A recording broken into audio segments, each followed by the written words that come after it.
Baik, bismillahirrahmanirrahim. Assalamualaikum warahmatullahi wabarakatuh. Jumpa lagi dengan saya di Abil Maiwa Channel. Jadi teman-teman, channel ini adalah merupakan channel pendidikan tempat kita berbagi tentang aplikasi pendidikan, Microsoft Office, serta tips dan triks komputer. Jadi pada video kali ini Bapak Ibu ya, kembali lagi admin akan mencoba mengupdate informasi terbaru terkait P3K Guru di tahun 2022, yang mana info di sini yang akan kami sampaikan adalah terkait penarikan data pelamar P1, P2, P3 dan pelamar umum di SSCASN, yang mana kalau kita mengecek di halaman progres terbaru ya untuk P3K Guru tahun 2022, sekarang untuk analisis beban kerja itu sudah full hijau. Nah, sekarang mulai hari ini nantinya Bapak Ibu tentunya Panselnas akan mulai melakukan penarikan integrasi sistem data Bapak Ibu ya. Penarikan integrasi sistem data itu tentunya terkait dengan data Dukcapil Bapak Ibu, kemudian terkait dengan data verbal ijazah Bapak Ibu, dan terkait dengan data Dapodik Bapak Ibu yang sebelumnya sudah terintegrasi dengan data informasi yang nantinya itu akan terkoneksi secara langsung di halaman SSCASN. Nah, tujuannya ini untuk integrasi sistem data, tujuannya cuma satu Bapak Ibu ya. Bagaimana agar sistem yang terintegrasi itu dapat mendeteksi secara otomatis apakah Bapak itu adalah pelamar prioritas 1, pelamar prioritas 2, atau pelamar prioritas 3, atau bahkan pelamar umum. Itu yang harus Bapak Ibu pahami.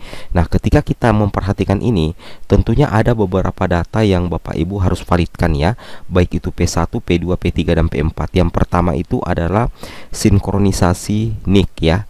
Jadi Bapak Ibu perlu mensinkronkan NIK Bapak Ibu. Di dalam sinkronisasi NIK itu ada nama, tempat tanggal lahir, dan nomor induk kependudukan. Itu harus valid antara data yang ada di Dapodik dengan data yang ada di Dukcapil. Kemudian untuk aplikasi Info GTK itu terkhusus di bagian Info GTK Bapak Ibu ya, terkhusus di bagian verbal ijazah. Apakah verbal Bapak Ibu itu sudah verbal selesai atau masih dalam proses pemeriksaan? Karena nantinya mulai hari ini tentunya akan dimulailah yang namanya integrasi sistem data. Nah, ini yang paling penting Bapak Ibu ya, integrasi sistem data itu nantinya akan secara otomatis mendeteksi apakah Bapak Ibu itu P1, P2, P3 dan pelamar umum. Itu yang harus Bapak Ibu pahami. Nah, dan hal ini sebenarnya juga sudah dijelaskan lebih mendetail oleh Kemendikbudristek beberapa waktu yang lalu di Sapa GTK. Oke, nah kita satu persatu di sini Bapak Ibu ya.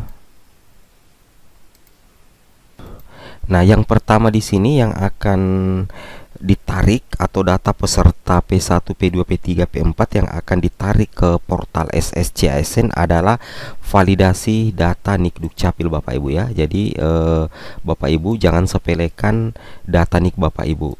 Nah, misalkan data NIK Bapak Ibu itu sudah benar, tetapi ternyata belum terkoneksi dengan data yang ada di Dapodik ya. Nah, jadi alangkah baiknya Bapak Ibu itu segera meminta bantuan kepada operator sekolah untuk sesegera mungkin melakukan pengecekan secara berkala di verbal PTK Bapak Ibu ya. Jadi Bapak Ibu melakukan pengecekan secara berkala di verbal PTK. Ini keterangannya valid Dukcapil. Kalau misalkan tandanya ini adalah silang merah, maka ini dianggap tidak sinkron antara data di Dukcapil dengan data yang ada di Dapodik. Penyebabnya bisa saja ada kesalahan di bagian NIK, kesalahan di bagian nama, atau perbedaan di bagian tanggal lahir. Nah, hal itu harus segera Bapak Ibu perbaiki melalui bantuan operator sekolah. Dan apabila operator menganggap sudah benar, ternyata hasilnya masih silang merah, maka Bapak Ibu itu wajib untuk ke kantor Dukcapil. Tetapi kalau misalkan tampilannya seperti ini, sudah centang hijau, maka ini dianggap sudah valid Bapak Ibu ya. Ini dianggap sudah valid. Jadi aman untuk ditarik masuk ke dalam portalnya SSCASN. Itu yang harus Bapak Ibu pahami ya. Oke, kemudian berikutnya Bapak Ibu harus pahami juga bahwasanya terkait dengan hal itu Bapak Ibu harus memperhatikan juga yang namanya status perpal ijazah. Kenapa? Karena data ini juga yang akan ditarik masuk ke dalam portal SSCASN ya, melalui progres update terbaru P3K Guru di tahun 2022.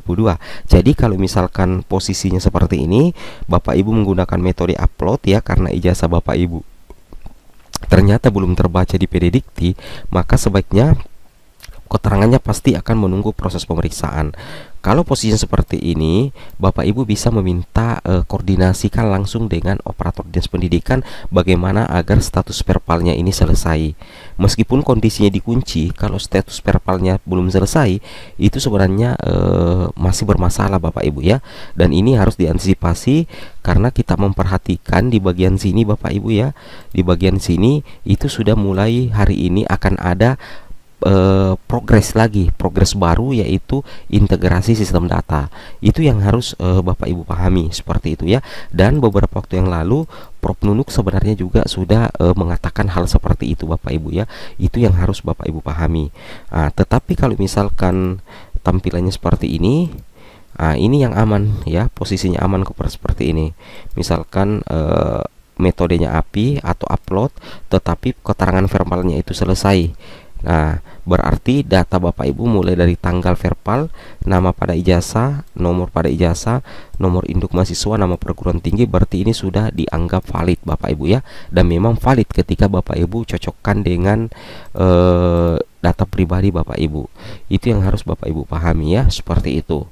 Nah, terkait dengan hal itu, Bapak Ibu bisa melihat ya, untuk login di Info GTK, Bapak Ibu bisa ketikkan di Info GTK seperti ini di laptop ya, atau di HP. Setelah itu Bapak Ibu bisa masuk di sini. Untuk passwordnya Bapak Ibu bisa meminta kepada bantuan operator sekolah untuk membantu proses login langsung ke GTK. Nah, seperti itu Bapak Ibu ya. Kenapa? Karena ini penting sekali ya. Ini integrasi sistem data tampilannya seperti ini. Data-data yang ada di Dukcapil, Perpal, Dapodik itu akan disatukan di portal SSCASN untuk mendeteksi secara otomatis apakah Bapak Ibu itu adalah P1, P2, P3 dan pelamar umum. Seperti itu ya. Tetapi kalau misalkan data Bapak Ibu itu sudah aman mulai dari tahun lalu, tahun 2021, terutama yang sudah pernah ikut seleksi di tahun lalu, sepertinya tidak ada masalah. Sisa data itu yang dipergunakan. Tetapi kalau misalkan ada masalah, wajib untuk diperbaiki hari ini juga Bapak Ibu ya. Karena untuk keperluan penarikan data yang ditarik ke portal SSCASN, itu yang harus Bapak Ibu pahami. Di mana sistem ini sudah berkolaborasi dengan SSCASN BKN, kemudian dengan Dukcapil, dan jika ada data yang berbeda akan segera dapat dideteksi. Dan sistem ini juga bisa mendeteksi Bapak Ibu ini sebenarnya P1, P2, P3 atau P umum. Jangan khawatir ya, data kami sudah mendata semua guru-guru yang ada di dalam Dapodik ya. Jadi jangan khawatir akan keliru datanya karena semua sudah terintegrasi dalam sistem. Nah, Bapak Ibu yang saya hormati, kebijakan terkait dengan seleksi ASN P3K Guru tahun 2022 ini mengacu pada Permen PAN RB yang sudah terbit untuk pelaksanaan seleksi guru tahun 2022. Jadi ada 3 mekanisme Bapak Ibu. Yang pertama adalah penyelesaian guru lulus passing grade yang jumlahnya 193.000. Lalu jika masih tersedia formasi melalui seleksi penilaian kesesuaian atau verifikasi. Kemudian jika masih ada formasi baru menggunakan mekanisme yang ketiga, yaitu seleksi tes.